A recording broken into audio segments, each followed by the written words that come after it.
বিসমিল্লাহির রহমানির রহিম। আজ শহীদ দিবস এবং আন্তর্জাতিক মাতৃভাষা দিবস।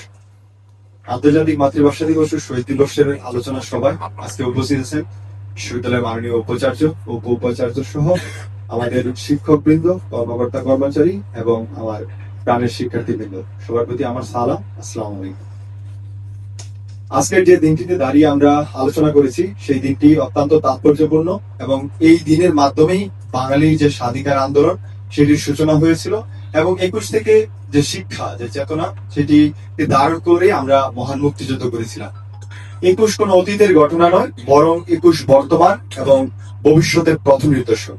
2024 সালে আমরা জুলাই আগস্টের যে গণ আন্দোলন করেছি তার অন্যতম প্রেরণা 21। আমরা বারবার ব্যবহার করেছি যে আসছে ফাগুন আমরা হব দ্বিগুণ। তো সেই জায়গায় 21 আমাদের ভাষা, সংস্কৃতি এবং সাংস্কৃতিক যে মূল্যবোধ সেটির ভিত্তি রচনা করেছিল এবং 21 আমাদেরকে শিখিয়েছে যেন সকল অন্যায়ের কাছে আমরা মাথা নত না করি।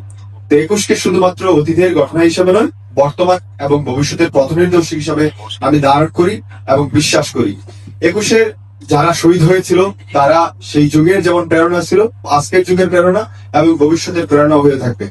আমরা আমাদের ভাষা, কৃষ্টি, কালচার এবং আমাদের যে ঐক্য, যে শিক্ষা, সেগুলো আমরা 21 থেকে এবং সামনের দিনেও আমরা সেই ধারা অব্যাহত রাখবো।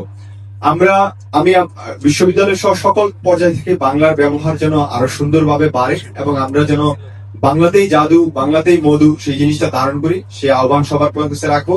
আমার ভাষা অনেক সমৃদ্ধ, আমার সাহিত্য অনেক সমৃদ্ধ, অতএব এটিকে অবমূল্যায়ন করার কিছু নেই।